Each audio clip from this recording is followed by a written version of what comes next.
Okay, so something that trips up a lot of people is the parts of a sentence. Now, a sentence is like an equation or like a puzzle. There are pieces to it. There are parts to a sentence.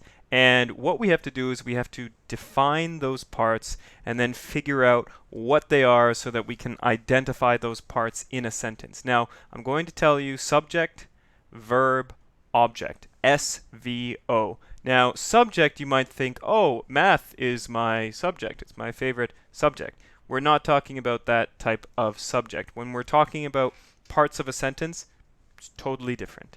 Verb, that's an action word. So I play, I go. It's some type of action that you can do. I eat, I jump, I run, all those action words. And then we have an object. We will get to the object later. But first, let's just look at the subject.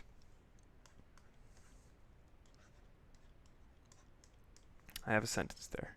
So I'm just going to write up here subject, verb, and object. So what we're going to look at right now is something called the subject. So in a sentence, sometimes you will have to identify this subject, and is not like math or something you study in school like my favorite subject. The subject is totally different when we're talking about finding it in a sentence. In a sentence, the subject is the person or thing, it could be a thing, person or thing that does the action. So it does the action, and the action is the verb. So we use verb to describe the action word, and we use subject to describe the word for that whoever is doing that thing. So in this sentence, we have two words. I play. We need to choose a subject. We have two options. We have play or we have I.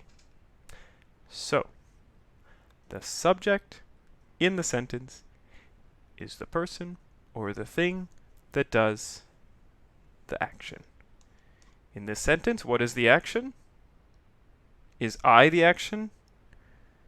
Can you I something? No. Play is the action because you can play something. So play is the verb. So we just got rid of the verb.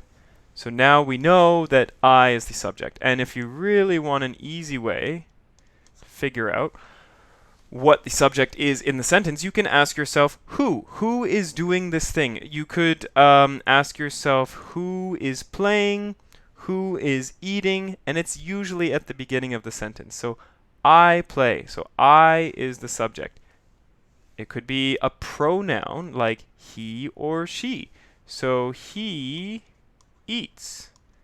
All right, so we have two words in this sentence. All we have to do is circle the subject. So I'm going to ask myself, he eats. Okay, who? Oh, he. Who eats? He eats. So there you go. You ask yourself, who eats?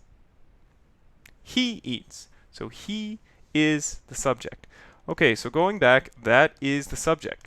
That should be fine. Just always ask yourself who. Now we're going to go on to the verb. Now the verb is always going to be this action word. So play, eat, jump, what else? Run.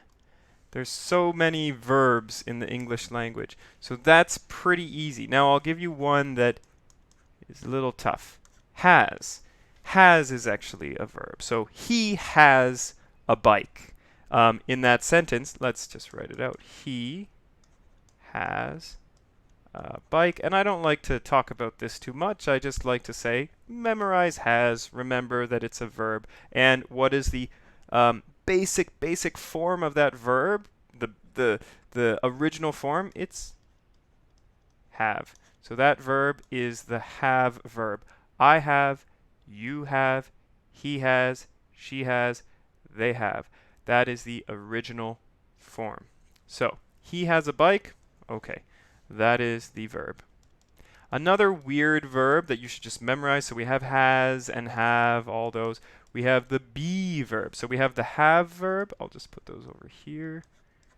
Have verb, and we have the be verb, to be or not to be. And how do we change that verb in a sentence? Well, we have I, and I want to put in that be verb. We always have to change it in English. In every language, you have to change the verb. So that's the original form. So for the be verb, well, I am. Change that to am. So I am happy.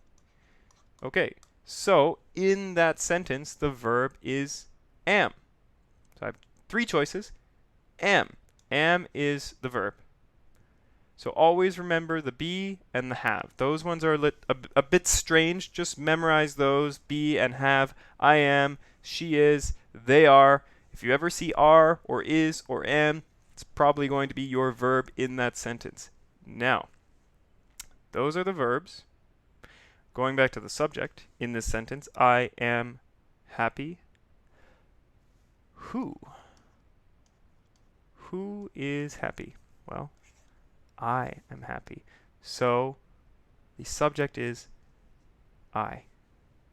Now, the object is a little tough, and I'm not going to go too much into detail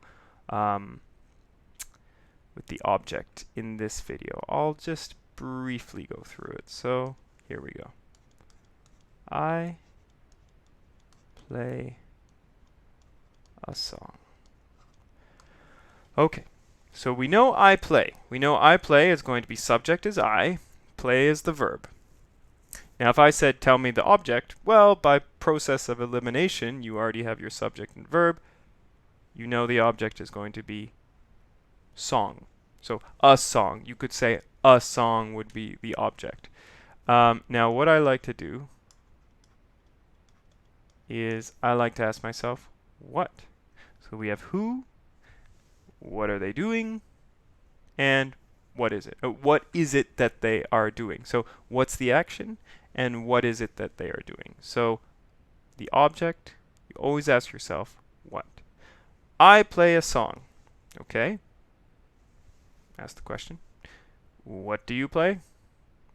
A song. So a song is the object. So you could circle song or a song. Those are okay for me right now. I don't want to get too advanced, but a song or song is fine. So just another one. He eats. He eats food. Only 3 words here. 3 words, 3 choices. Subject, verb, object. S, V, O. Let's identify them. What is the subject? Who eats food? Who? I'm going to put who there. Who eats food? It's easy. He eats food. Okay. He does what? He does what? So I'm going to say what's the action? So he does what? What is the action he is doing? Well, he eats. So I'll underline. No, I'll make a square box for that. And the last thing, so he eats. Now I can say he eats what? What does he eat? Well, he eats food. So I'll put a triangle there. So food is the object. I ask myself what? We have the action. We have the action. That is the verb. So eats. And then we use this action. We say, well, what is he doing the action to? So is he eating a hamburger? Is he eating a sandwich? Like, what is the action going towards? Is he eating chicken? Whatever it is, you can always ask yourself, what? And that will be the object. So let me do one more. So we have our SVO. All right.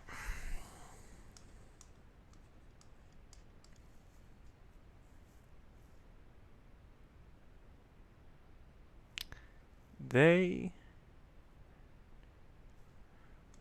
ran to school. subject. Who? Who?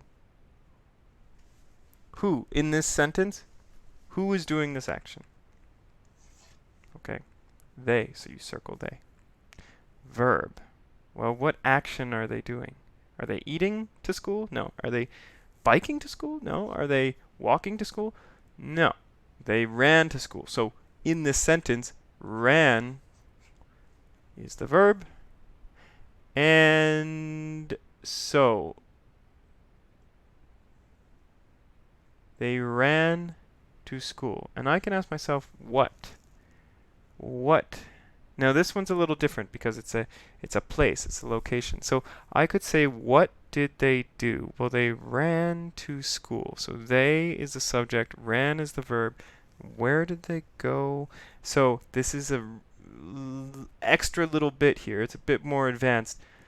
The object is affected by the verb. So the verb and that object are connected. The verb, the action, is happening to the object. So I could eat a hamburger, and that means my verb is affecting that hamburger. It's like latching onto the hamburger. They are connected. So the verb happens to the object. It affects the object. So I'm looking at this, and they ran to school. They didn't walk to school, they ran to school. So my object is school, or you could say to school, but let's just say school right now. So they ran to school. Okay, because ran is affecting. It's acting upon that thing which is school. So school is the object. It is the object of the verb. The verb is connected to that object. So they ran to school. They who ran, what's the action? And school, where did they go? What was the action acting upon? So they ran to school. So I eat a sandwich.